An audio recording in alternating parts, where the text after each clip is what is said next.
Our Facebook audience can also share their questions in the comment section and we will try to get to them. Please do mention your name and organization with your position. We have an evaluation survey which will be visible to you at the end of the webinar. When you close your window, we encourage you to fill the form and provide us with your valuable feedback. Thank you. Without further ado, let us begin the session for today.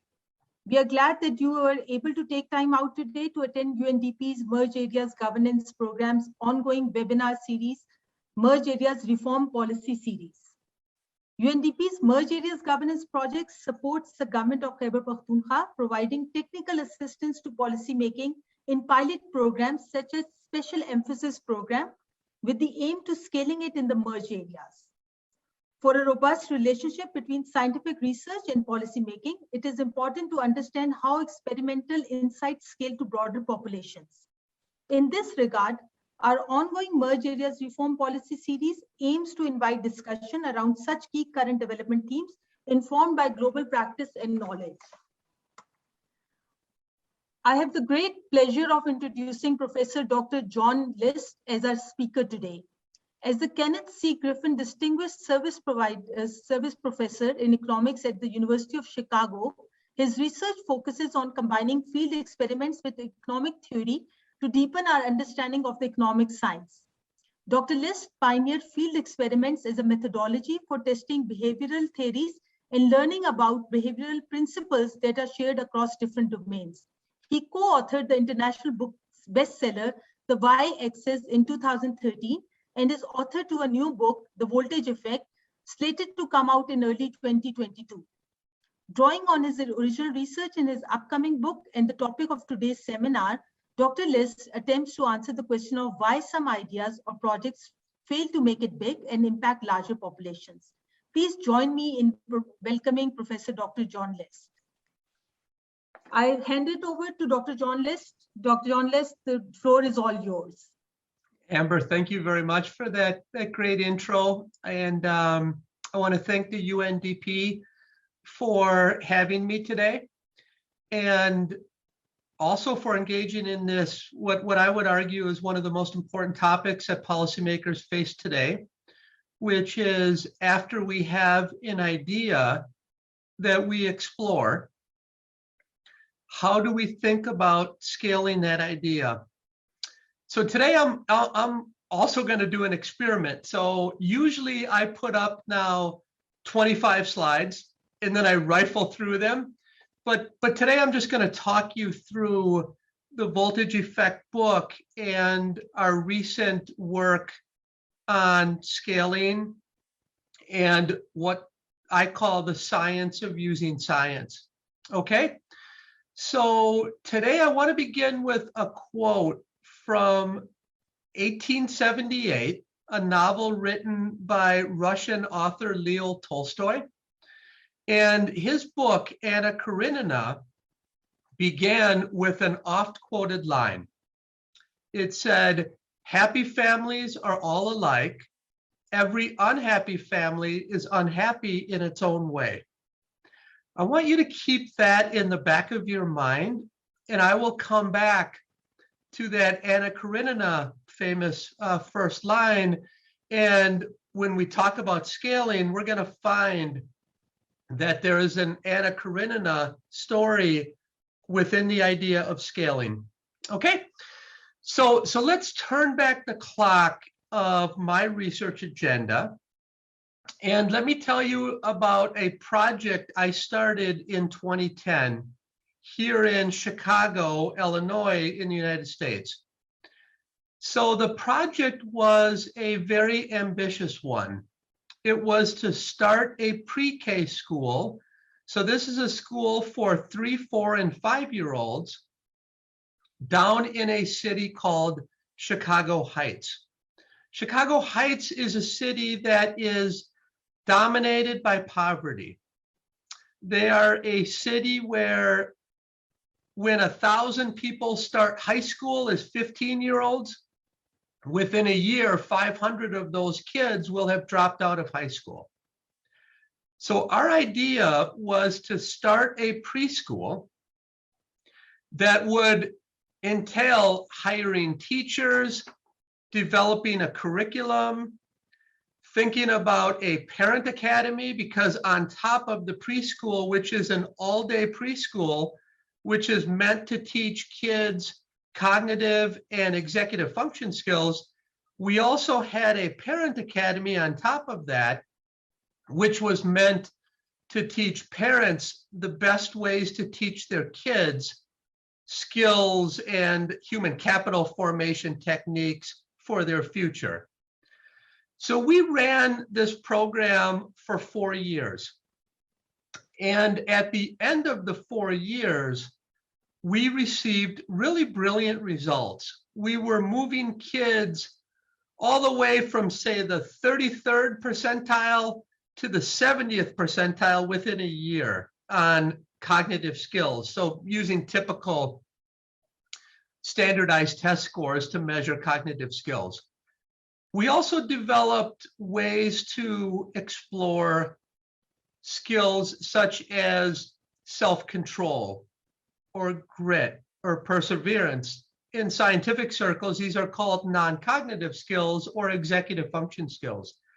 Scientists have argued that these type of skills are also predictive of how well a person will do later in life. Okay, so we have this great program that we started for 3, 4, and 5-year-olds. We receive really optimistic results. And of course, our goal is to scale the program to all of Chicago and beyond. So we go and talk to some experts and some policymakers. And what I'm told is that my program lacks the quote silver bullet, and that it would fail to scale. In fact, a quote is, "Professor List, your program had an impressive benefit profile, but don't expect it to happen at scale." I ask why. They typically say there will be a voltage drop. Now, what they mean by that is they go on to say, all of the experts always tell us their intervention will work, but the treatment results aren't close to what they promise when we roll it out.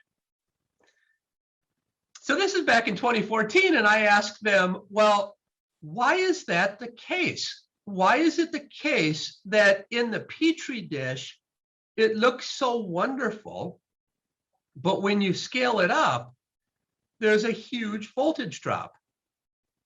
And they sort of shrug their shoulders and tell me, well, implementation scientists tell us that voltage drop is because of fidelity, which essentially what they mean is when it gets scaled up, the administrators are not faithful to the actual program at scale, the one that was run in the Petri dish.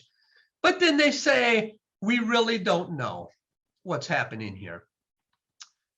Now, when I started to do field experiments in the early 1990s, our main goal as experimentalists was to go out into the world and use the world as our lab in an effort to generate data to estimate intervention effects, and also to estimate mediators and moderators and figure out why a program works. That was our primary mission, is to test economic theory and create interventions that show whether the theory is right or wrong, and then to show whether the intervention works. Now, we typically stopped there, but you might ask, well, that's an important frontier, but what about the question of how should we use the data for policy purposes? Do the results actually scale? There is very little science around that particular question. That's what my research agenda over the last 5 or so years after the Czech experience, the Chicago Heights experience, has led to an idea of thinking about, can we use a behavioral economics model combined with data to give us an understanding of the roots of the science of using science? Because that's really what this is. What is the science of how to use science? Now, I think the insights gained from this approach are important not only for policymakers, I think they're important for businesses, for entrepreneurs, for academics. In the end, what I find here and what I'm going to argue is that there are 5 vital signs of an idea that can scale. Okay? So where did all this start? Where it really started is after my Chicago Heights experience, I said, well, we need to start by creating a model, an economic theory. So the way that I conceived of it, and my co-authors, is that I think about this as a market for knowledge creation. So there's a knowledge creation market that involves the government, which is trying to implement programs that work at scale. It's researchers who are trying to create research that not only replicates, but also research that has important treatment effects. And then there's people. The people are subjects in the researchers' experiments, but they are also recipients of the government programs and all the good stuff of the government programs, but they also have to pay for them. So I put all of these 3 together in a game theoretic model, and I allow them to interact. And out from it, after you solve roughly 100 equations, which Miriam read a little bit of this work and saw the gory math and the gory Greek symbols. But when you solve all of those equations and then add empirical data to it, what ends up falling out are 5 vital signs of whether an idea or policy is scalable. Okay, now today what I want to do for the next 15 minutes is I want to go through each of those 5 signs to give you a suggestion or an introduction of what each of these signs looks like. Now the first one I would put in the bin of, are the data lying? Scientifically, this is called a false positive. One of the best examples that I can think of a false positive is all the way back in the mid-1980s, and I can still see First Lady Nancy Reagan, President Reagan's wife, sitting on a sofa in the West Wing talking about the drug problem or the drug pandemic in the United States. She said, today there's a drug and alcohol abuse epidemic in this country, and no one is safe from it. Not you, not me, and certainly not our children. Nancy Reagan had become the public face of President Reagan's war on drugs, and her message hinged on a catchphrase that millions and millions of people loved and caught on to. Here's what she says. She said, not long ago in Oakland, California, I was asked by a group of children what to do if they were offered drugs. And I answered, just say no. That became the famous DARE program. DARE stands for Drug Abuse Resistance Education. And from that program stemmed thousands and thousands of imitating programs all around the United States. And those programs were built on one piece of evidence that came from Honolulu, Hawaii, which had about 1,700 children in the study. And in that study, they found that a DARE program can actually work. But in the end, after we rolled it out all across the United States, there have now been numerous scientific studies showing that there is no voltage in the DARE program. It was simply a false positive, a statistical error. Now, coming back to Chicago Heights, when I went to the policymakers and said, look, I have this great program, they didn't say, well, did you replicate it 2 or 3 times? Because if you want to be 95% certain that your policy works, you need to replicate it a few times. We very rarely do that as policymakers. We read something in a journal and we immediately think that must be the truth. Most of the time, especially if it's a surprising result, it won't be the truth. It will simply be the data lying. Okay, so that's bin number one. Bin number two of the vital signs is something I call know your audience. In more formal terms, it would be representativeness of the population. After we find the results in Chicago Heights, after we replicate it in Chicago Heights, we've crossed the first hurdle. But then you should ask, well, it worked in Chicago Heights with those kids and those parents. They have certain racial backgrounds, certain SES categories. These things might matter, but do your results horizontally scale to other populations? Do they work in California? Do they work in Colorado? Do they work in Atlanta? Do they work in New York? After you cross that hurdle, which is knowing your audience or understanding who it works for, you have a good understanding of, will my results in my program scale across populations? Okay, that's bin number two. The third vital sign is something I call, is it the chef or is it the ingredients? So when you think about a fine restaurant, and many restaurants try to scale, they try to expand. The ones that inevitably fail, they fail to scale because the secret sauce in the original restaurant was the chef. And humans just do not scale very well. If the original sauce basically was the ingredients, and that's what caused it to work, that will scale. But if it's a unique trait or a unique element, that in and of itself typically will not scale. This is something that I call representativeness of the situation. You can think of it as the horizontal scaling that we just talked about meets the vertical scaling. Do you have the infrastructure set up within your organization to scale an idea? Do you have the input needs? Are the administrators buying in? Our research suggests that if administrators know why the program works, and what I'm talking about here is the whys behind an intervention, they are much more likely to be faithful to that intervention at scale. Now, when you think about vertical scaling, think about Chicago Heights, what we did in Czech. When I started that school, I hired 20 teachers.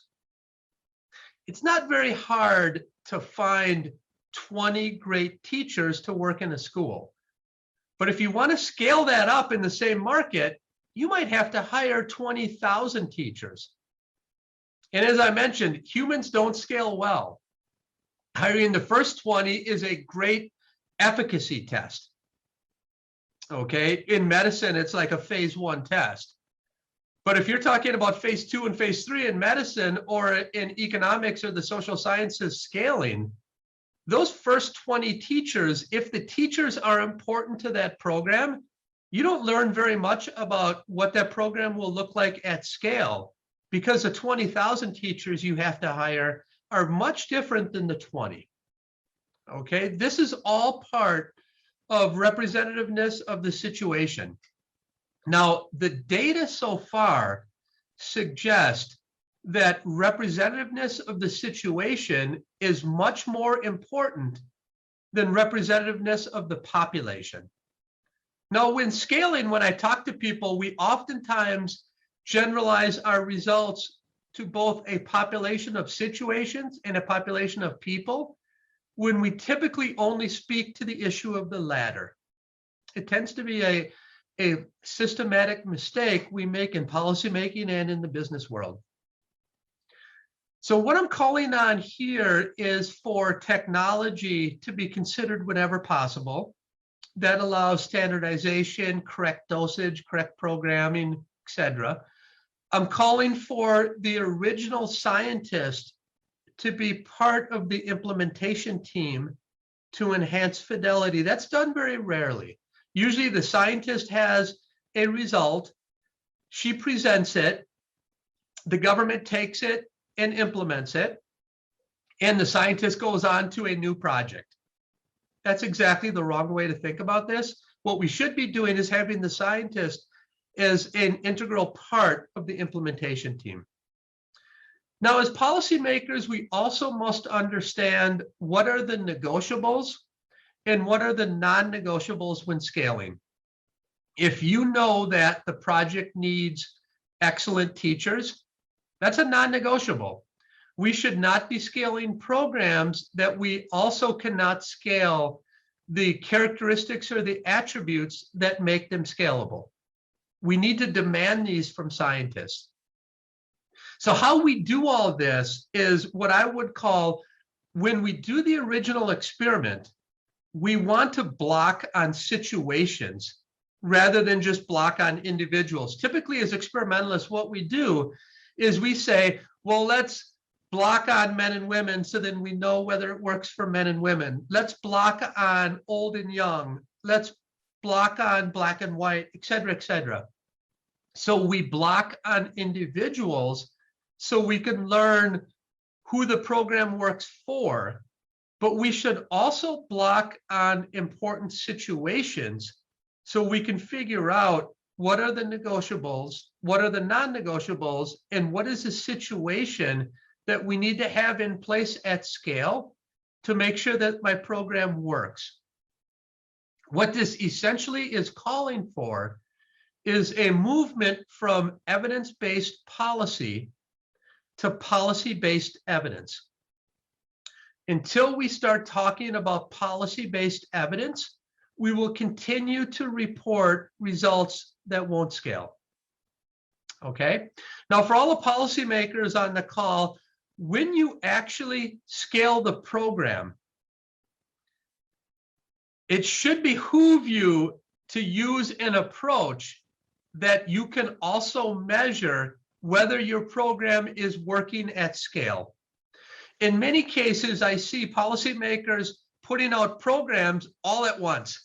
So it makes it nearly impossible to explore or measure whether the treatment or intervention is actually working.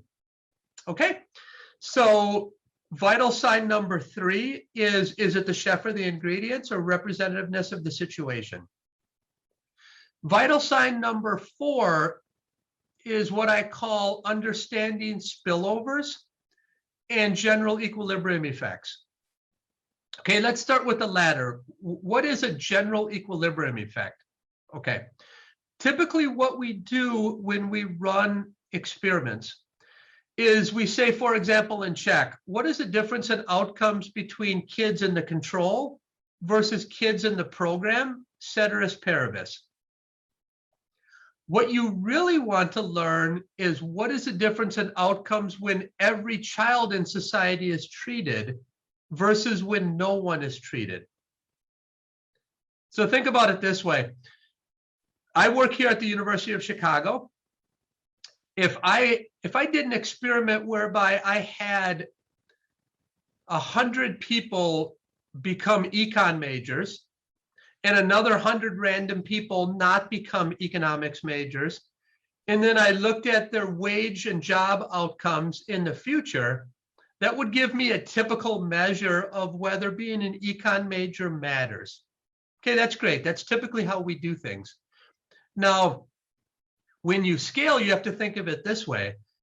If I make 95% of college students around the United States econ majors versus the other 5% that do not become econ majors, then what is the difference in wages? Well, of course, econ majors won't do very well there unless there's like a huge demand surge in economists. Why? Because there are so many young graduates in economics that it will essentially set the market on fire and they won't get jobs.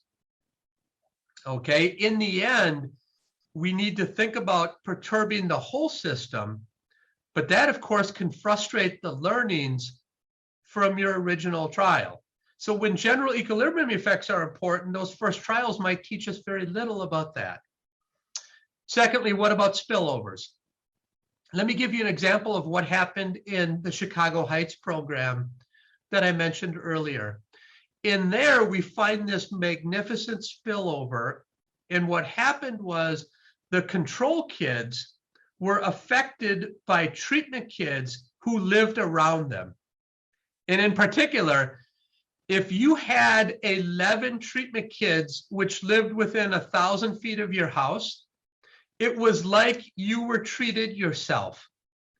And the spillovers happened between not only the parents, but also the children. And they happened in really important ways.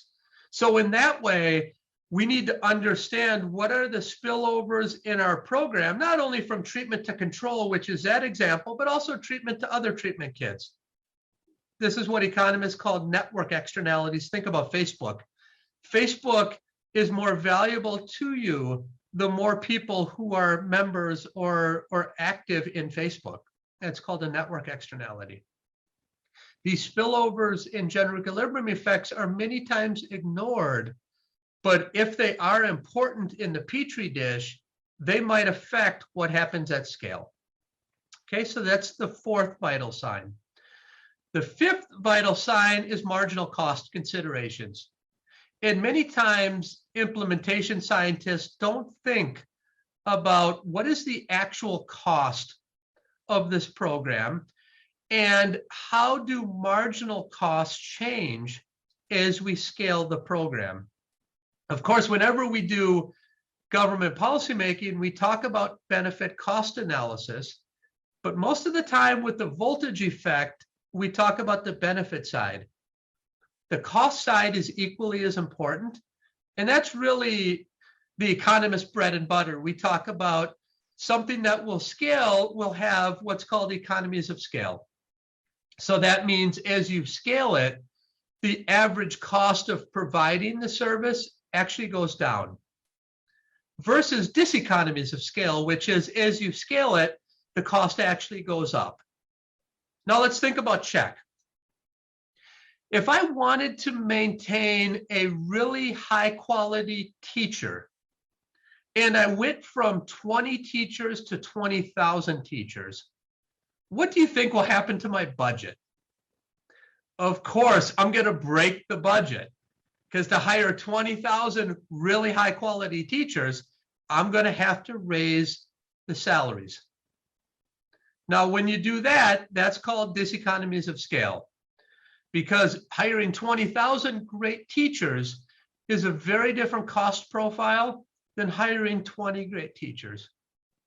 Okay, so if the teachers are non-negotiables, then we have to consider this to be a very important consideration or attribute when we go to scale, and it's simply on the cost side.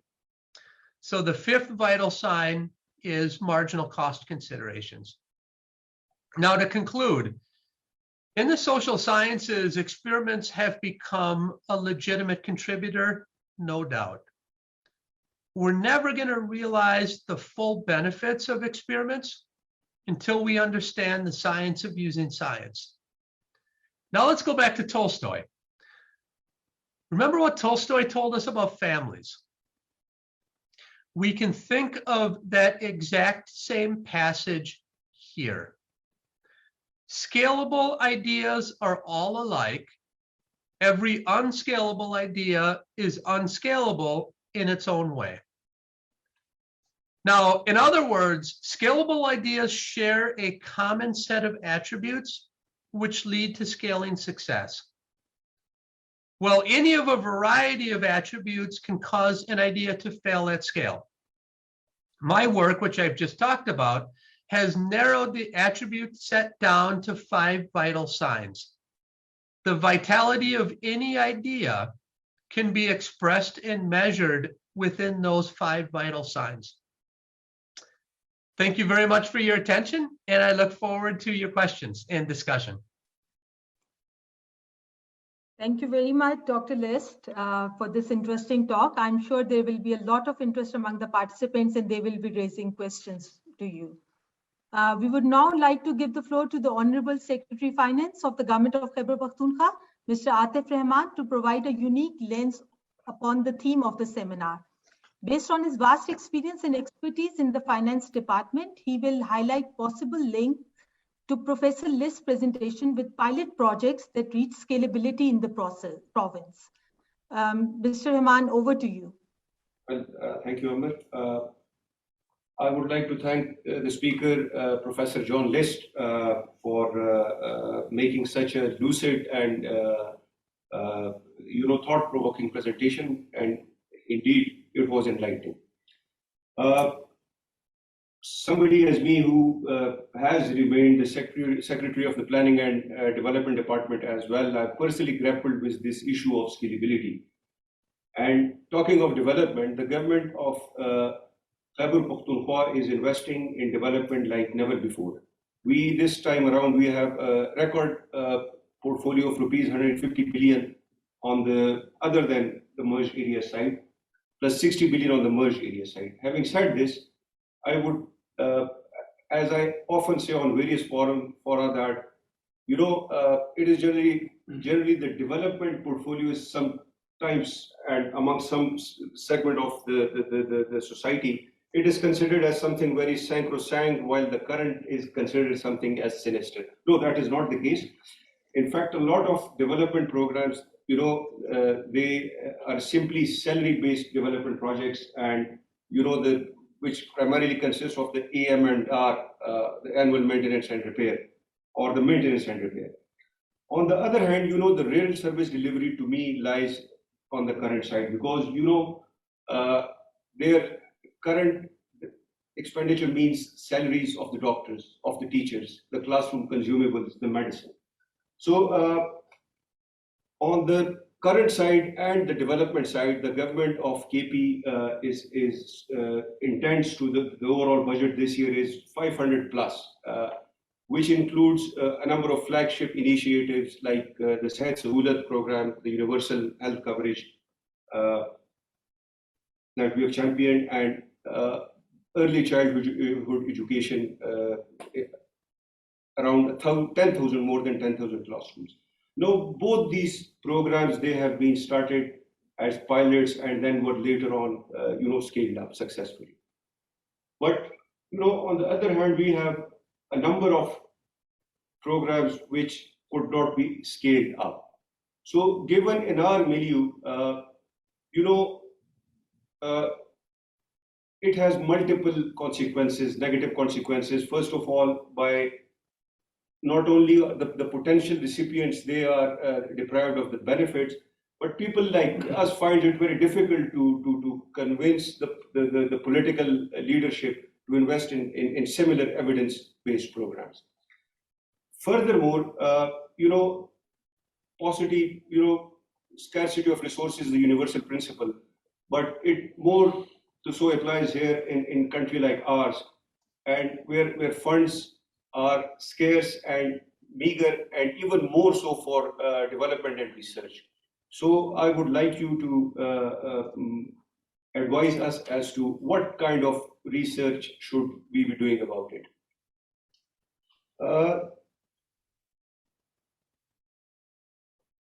The second is, the donors, they have timelines, the politicians, they have tenures.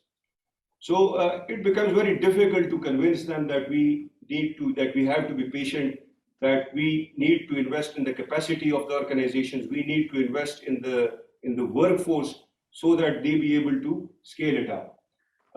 So I would also like you, because it's a major challenge here, so this is something which I wanted to highlight to you and advise us as how we can convince them.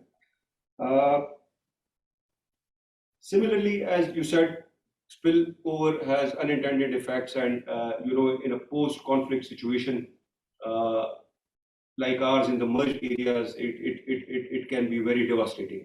So how to avoid it?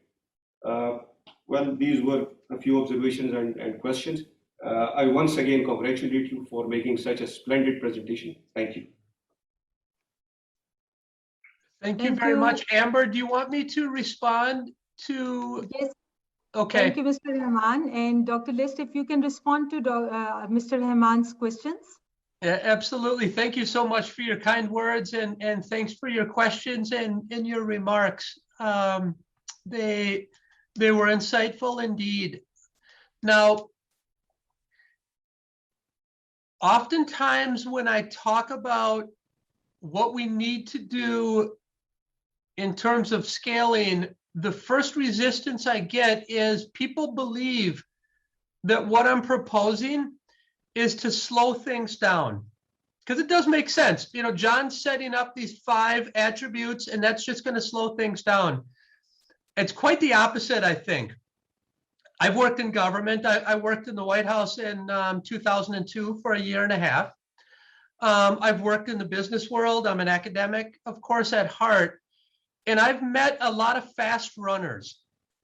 But in each case, I've learned if the person is running in the wrong direction, they're not going to reach the finish line sooner than a person who is running fast toward the correct goal.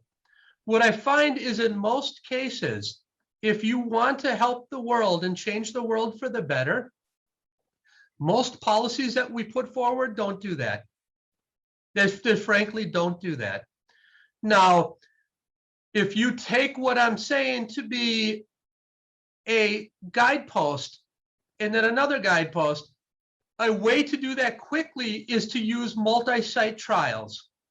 So what I refer to here is when I have an idea that I think will work, it's not very difficult to do that intervention across different areas of a country or of a city in multi-sites.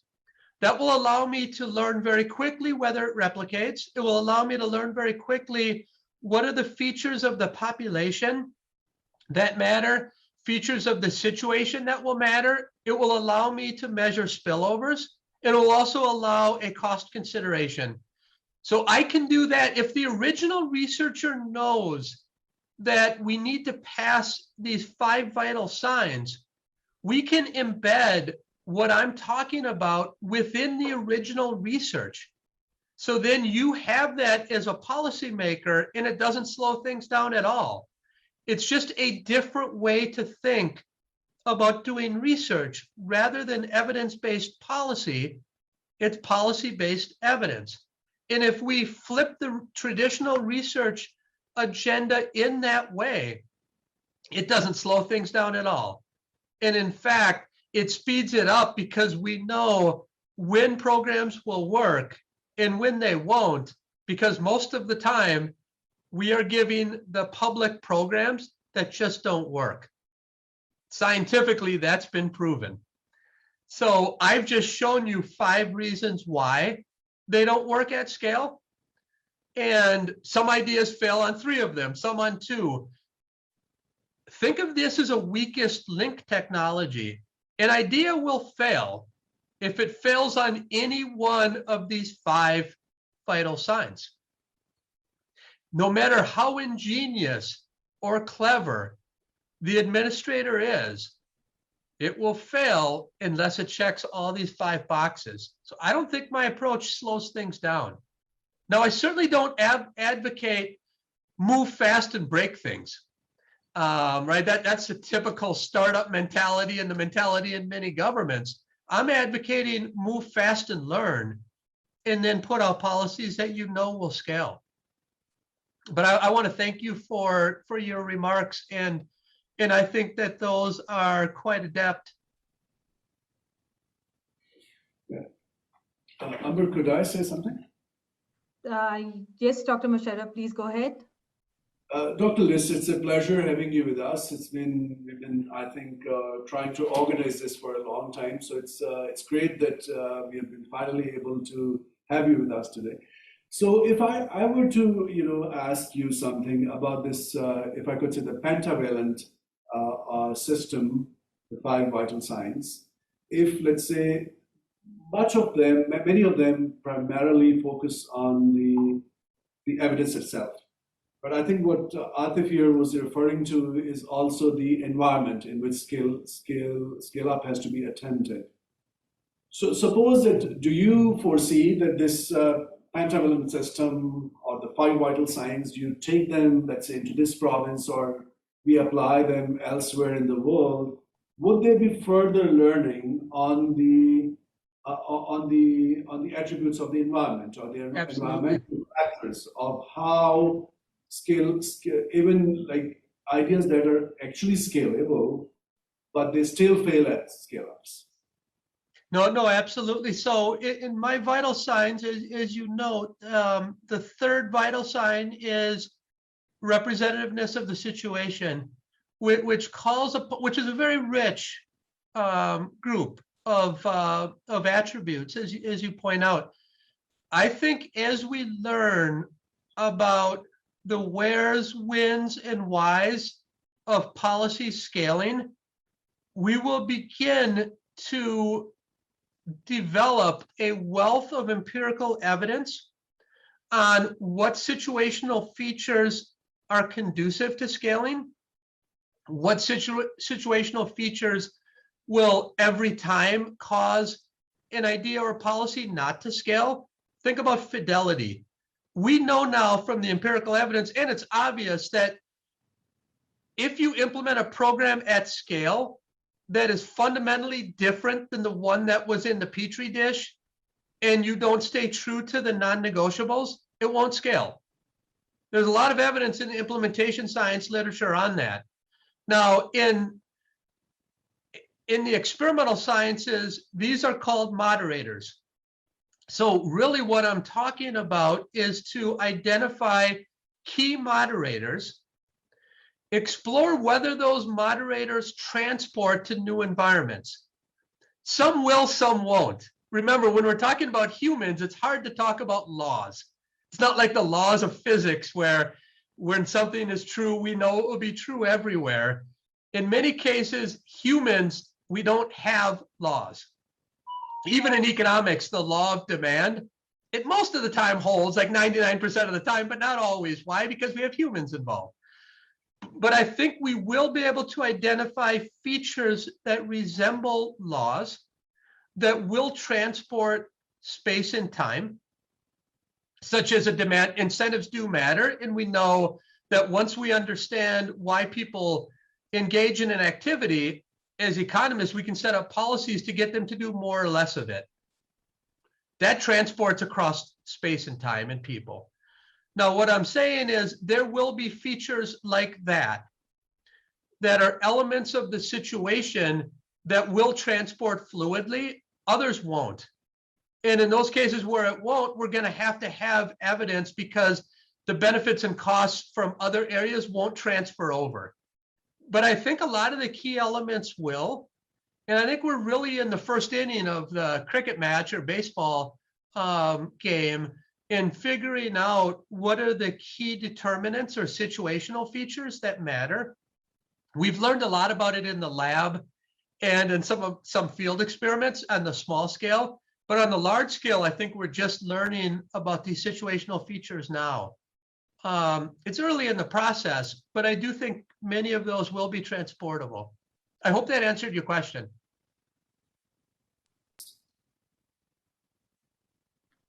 Thank you, Dr. Liz, for this elaborative answer. Now we would like to invite Dr. Mariam Mohsin, but before I introduce Dr. Mariam to the audience, I would like to encourage the participants to please post your questions in the question answers tab. We would be taking the question answers after Dr. Mariam's discussion. Dr. Mariam is an assistant professor of public policy at the Pakistan Institute of Development Economics, which is among the globally recognized Asian research think tanks that have produced cutting-edge research in economics and other relevant social sciences. As a lecturer in public policy with an interest in behavioral economics, we would like her to share her views on and remark on today's discussion. Dr. Mariam, over to you, please. Thank you so much, Amber.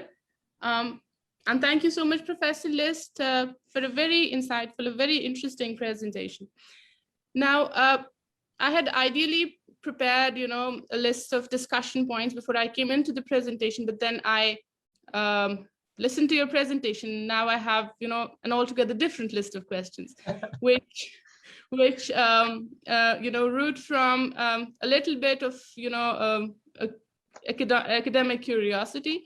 Some of them you partially answered as well. For example, when you were talking about, potential moderators, that was one of my key questions. So how do you understand, and since I haven't read the book and now I'm curious to read it, first of all, I'd like to understand how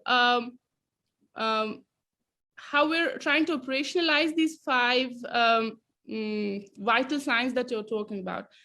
Is this a mathematical model? Are we trying to achieve it through mathematically? Because I've been reading, some of your work in social experiments, and it's really interesting science. Beginning from there, some of the other questions that I have are related to the qualitative considerations within the context of Pakistan and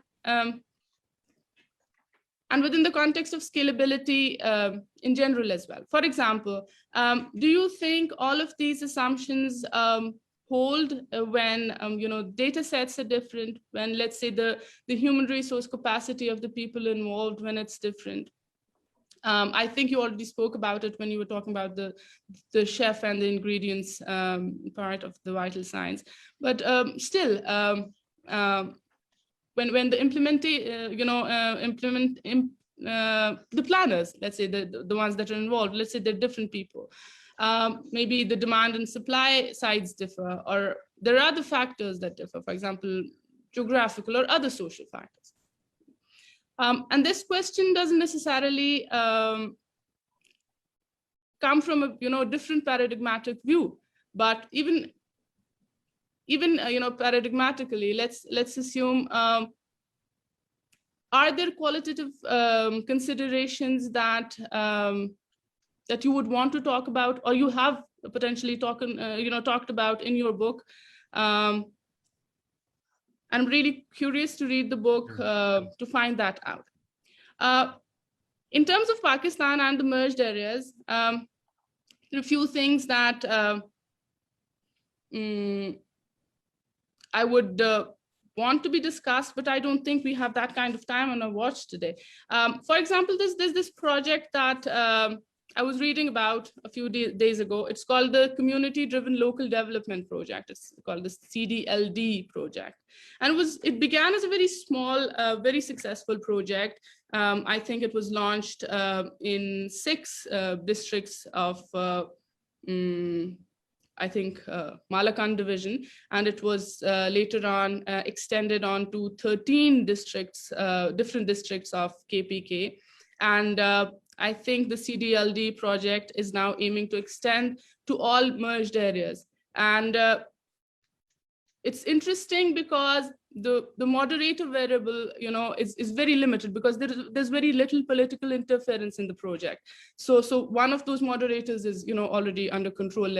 As you said, ceteris paribus, slightly holds over there. And the idea of scalability, and it's very relevant to the UNDP team as well.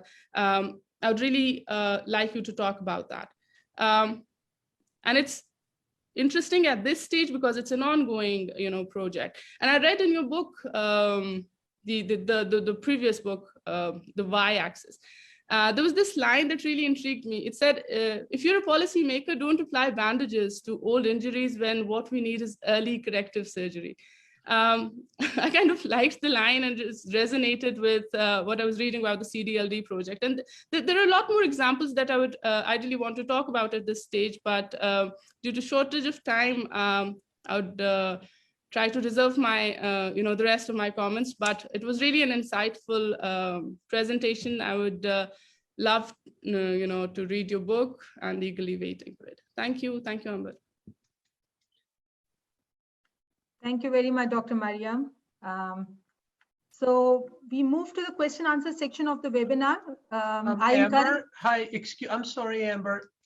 Do you mind if I respond to Miriam's excellent comments just for a minute? I was thinking that maybe we come back to you after we take all the questions, but maybe you can respond to Dr. Mariam's, and then meanwhile, I encourage everyone to post their questions in the question answer tab. So maybe meanwhile, we can respond to Dr. Mariam's queries. Yeah, so I'll go. I promise I'll go fast. So Mariam, these are good points. I think first of all, these vital signs arise from mathematical formulation along with analysis of data. So these are results that fall out of the scientific process. Now, what I think one should do with these results is these 5 represent a checklist that I would look at before I scaled any policy. I would say, am I sure that the data aren't lying or it's true? Do I know my audience? Is it a broad enough representation in my data set that will make sure it can scale? Is the situational feature or features that I had in the experiment or in the Petri dish, are they representative of what will happen at scale? Did I measure spillovers effectively, and will there be spillovers? And what does a marginal cost function look like as I expand it?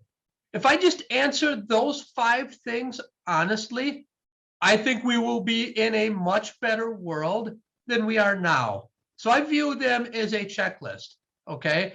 Now, what you brought up was political will or fidelity, and that's in the 3rd bin, and that does vary over space and time. So there will be some administrators or entrenched government officials who just don't want to do the program at all. And they want to do what they've been doing for 25 years. Okay, that's hard to break. And that will be harder to break in some regions or some countries than others. Let's be clear, if you don't give the program that you tested, it likely won't scale. So if you want to have a failed program, let the entrenched employee keep doing their program that's not working. Now, if you want change, one way to do that is to work with that entrenched employee alongside the original researcher, and together, hopefully they will give the program at scale. But political will is important. And the program that you mentioned is, I don't know much about that, but I think any program in general should go through these 5 checklists or the 5 vital signs, and that's general. So that's not a claim about any specific set of countries or programs. That's any idea, whether it's in politics or in business. Okay, thanks, Amber, and thanks, Mariam, for your points. They were excellent. Thank you, Dr. Les. Thank you, Dr. Mariam. I see some raised hands, and I would encourage you to please type in your questions in the question answer tab, and we will be taking it from there. Meanwhile, we move to the question answer tab. So the first one is Dr. John.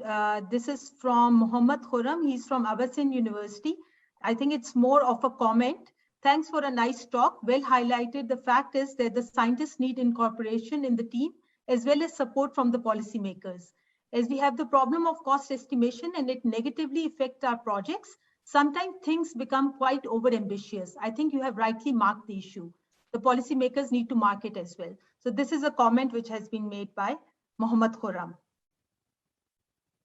The next question is by Asadullah, and he's asking if you can briefly describe the concept of policy-based evidence from your experience. It sounds very interesting, but I couldn't make a meaningful idea out of it. Thanks very much. So Dr. Les, if you can take this question. Absolutely. So the way I think about policy-based evidence is, what will the idea or policy or intervention look like at scale? And then I want to test that in the Petri dish or in the small. So as an example, think about Chicago Heights. That program required great teachers. But at scale, if I have to hire 20,000 teachers, I might get some bad teachers, some average ones, and some great ones. So what I want to do if I'm engaged in policy-based evidence is I want to draw both poor, average, and good teachers in the original experiment. Why? Because if the policy is enacted or if this check is scaled, it's going to have some good teachers, some bad teachers, and some average teachers. So I want to explore that element in the original experiment. That's just one example of policy-based evidence, because it's what are the characteristics and constraints at scale, and figure out with those constraints and characteristics in the experiment, does it still work?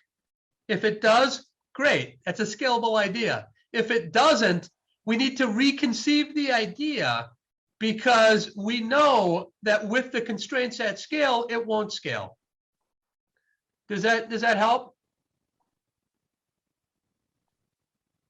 Yes, Dr. List, I think that is elaborative enough. The next question is from S.O. Ahmed.